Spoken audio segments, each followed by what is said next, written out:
Assalomu alaykum. Bugungi darsda biz sizlar bilan SQL serverda storage protseduralarni yozishni o'rganamiz. Xo'p, storage protsedura nima degani? Storage protsedura bu qaysidir querylarni yoki skriptlarni qayta-qayta yozmasdan uni bir marta biror bir joyda saqlab qo'yib, uni qayta-qayta chaqirishga aytiladi. Hop, storage protsedura bu ya'ni bir nechta foydalanuvchilar tomonidan ishlatilishi yoki bo'lmasa ushbu bazamizga ulangan birorta applicationimiz to'g'ridan-to'g'ri chaqirish orqali ishlatiladi. Xo'p, keyinlar oldin skript yozib, keyin nima uchun bizga storage protsedura kerakligini ko'rib olamiz. Hozircha biz skriptlarimiz yoki querylarimizni sodda tarzda yozamiz. Lekin asosan storage protseduraga yozilayotgan query yoki skriptlar juda ham murakkabroq yoki bo'lmasa uzunroq, kattaroq ko'rinishda bo'lishi mumkin. Biz buni kichkina misol bilan ko'rib o'tamiz. Buning uchun bizda keyinlar qanday tablemiz bor, buni ko'rib o'tamiz. Select all from products. Demak, bizda products degan tablemiz bor va bu tablemizda ya'ni id'si, name va price'i bor. Ana endi keyinlar eng sodda storage protsedurani yozishdan boshlaymiz. Ya'ni bu protsedurani bir marta yaratib qo'yib, keyin bir nechta joyda chaqira olishimiz mumkin. Qayta-qayta, ya'ni bir xil skriptni yozmasdan. Buning uchun protsedur qanday yoziladi? Create, bu yerda prosedur va bizga protsedura nomi, keyinlar buni select all products deb nomlaymiz va protsedura s begin va end skriptlari orasida yoziladi, komandalar orasida. Mana ko'rib turibsiz, bu yerda buni o'chirib tashlaymiz keyinlar. Ko'rib turibsiz, bu yerda xatolik. Endda nimaga? Chunki bundan oldin bitta statement yozishimiz kerak. E'tibor beramiz, ya'ni statement bu o'sha yerda qator tugashi yoki komanda tugashi. Aynan bizda bir nechta komandalar ham yozish imkoniyatimiz bor. Buning uchun keyinlar select all from products degan komandamizni yozdik. Va bu yerda qatorni tugatamiz. Mana ko'rib turganingizdek bu yerda end so'zidagi bo'y xatolik ketdi. Ana endi buni bir marta execute qilamiz. Xo'p, bizda aytilyapti commands completed successfully, ya'ni komanda muvaffaqiyatli bajarildi va pastda ya'ni query to'g'ri bajarilgani haqida, ya'ni yashil belgida ishora ham bor. Ana endi bu bizda bazamizda yaratildi. Buni endi tekshirib ko'rishimiz uchun keyinlar bizda execute degan komanda bor. Execute va bu aynan qaysi storage protsedurani yozganimizni tekshiramiz. Va e'tibor beringlar, boshqa bir dasturlash tillaridan farqli o'laroq bu yerda biz qavis ochib yopib qilmaymiz va bu aynan bu storage protsedurani ishlatish uchun biz execute degan komandani chaqirishimiz mumkin. Keyinlar buni bir marta execute qilamiz va bizda natija bor. Bu yerda id, name va price. Hammasi bor. Xo'p, ana endi bizda ya'ni execute bu ya'ni uzun komanda hisoblanadi. Shuning uchun biz ya'ni exec qisqacha komandasidan ham foydalanishimiz mumkin. Ikkalasi ham bir xil.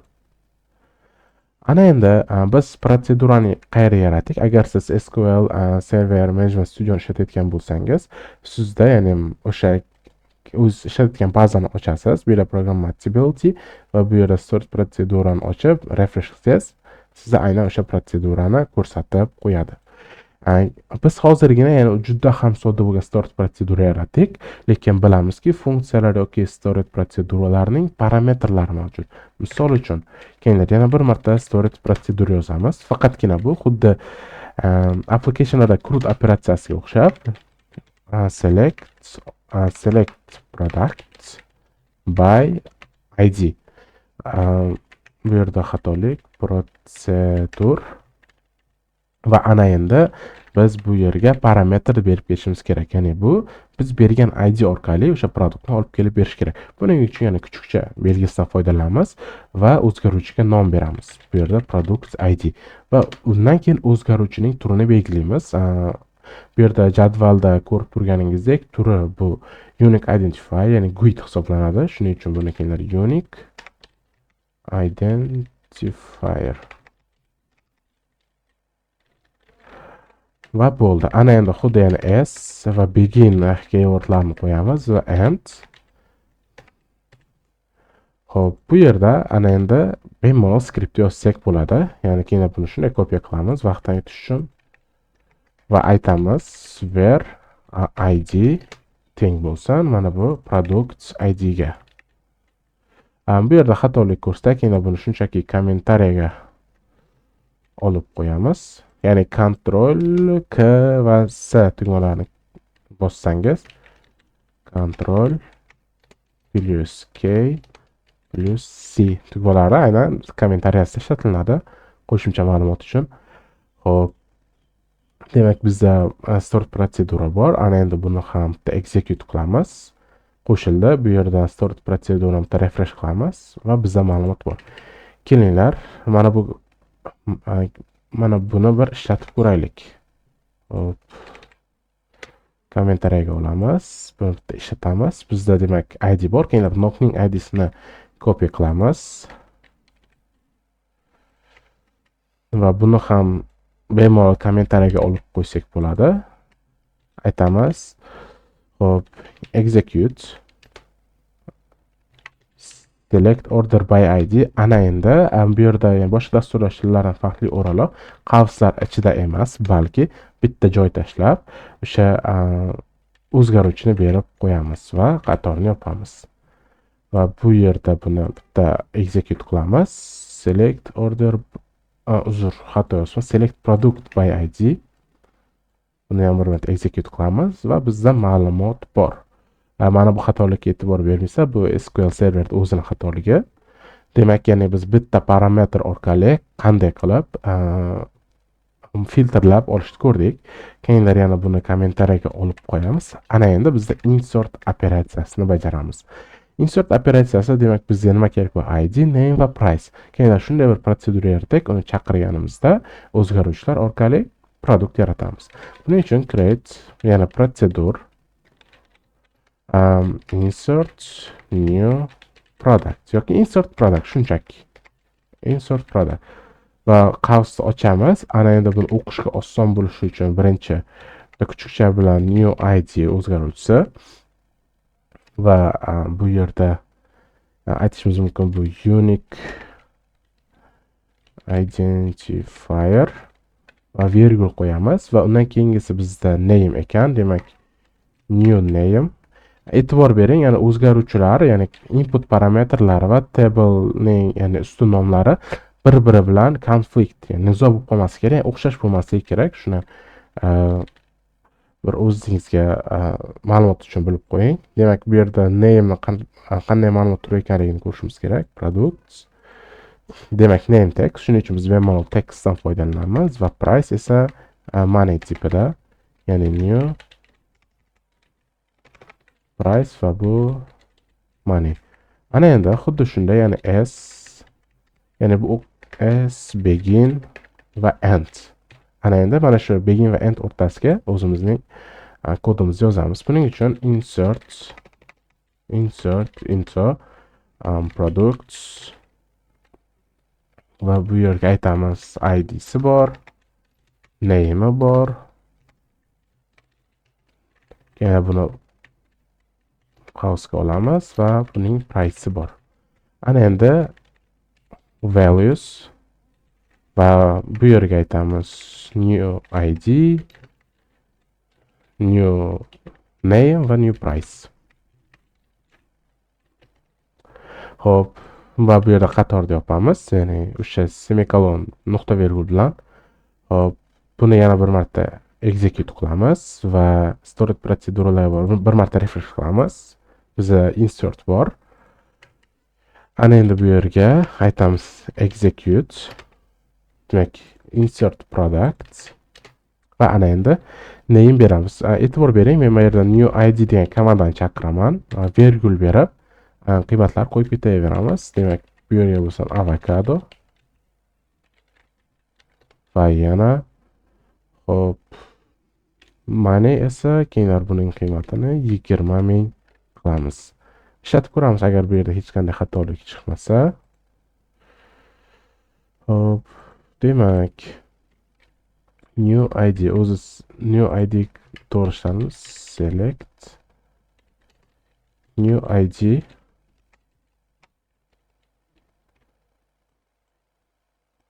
Demak, bu yerda new id emas, bu yerda ozgina sintaksis boshqacha bo'lishi mumkin. Shuning uchun mana bu yerga yaratgan idimizni qo'yib qo'yamiz va mana shuni qaytadan execute qilamiz va e'tibor bering, bu yerda ya'ni one row affected ma'lumotga ya'ni bitta qatorga, ya'ni natija ta'sir qilgan. Keling endi, xo'p, mana bu komandamizni yana bir boshdan chaqiramiz. Ya'ni o'zimiz yaratgan stored protseduralar. Mana bu id ni kopiya qilamiz va qaytadan sinab ko'ramiz. Execute. Mana o'zi bizda ma'lumotlarimiz bor. Ya'ni o'zi allaqachon storage protsedura orqali biz bitta yangi ma'lumot yaratdik. Ana endi biz update qismi ham qila olamiz. Albatta, uning uchun keyinlar bitta yana protsedura yaratamiz va buni shunday komment qilamiz va aytamiz create procedure va update product name. Update product name. Va bu yerda bizda nima bo'lishi mumkin? Bizda yangi bitta product name va bu text holatida va bitta bu yerda product id ni qo'yamiz va bu keyinlar uzun yozmasdan shunchaki kopiya qilib olamiz.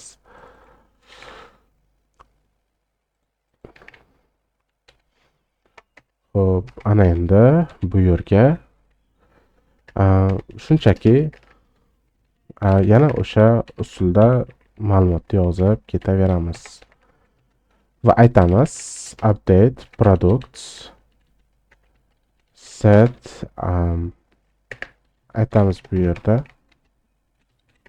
set name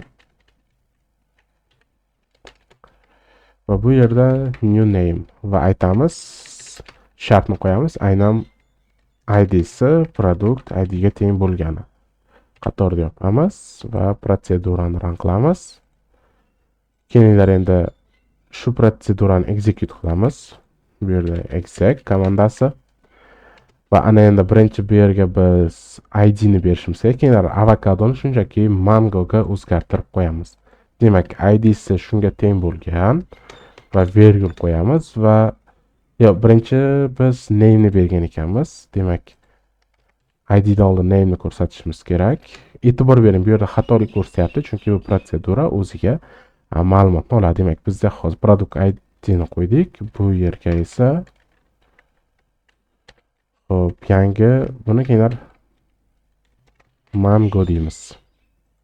Va shunchaki ushbu funksiyani chaqiramiz, ya'ni bitta qatorga ta'sir qilgan va yana bu yerdan ushbu komandani kopiya qilamiz.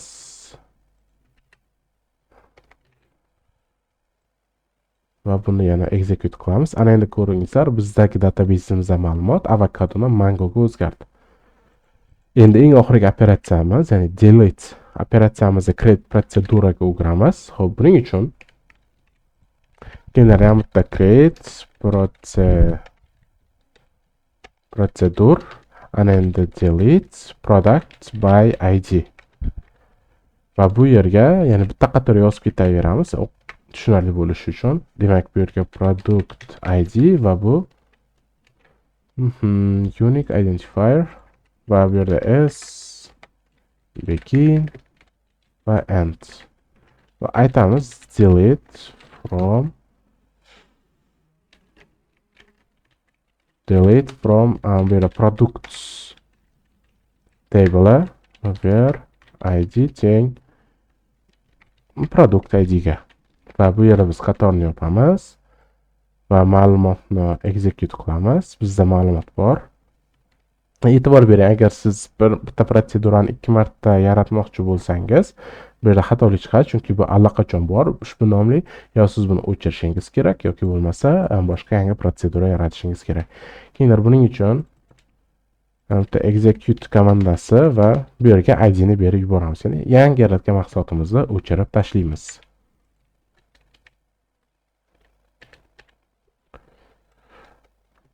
Xo'p.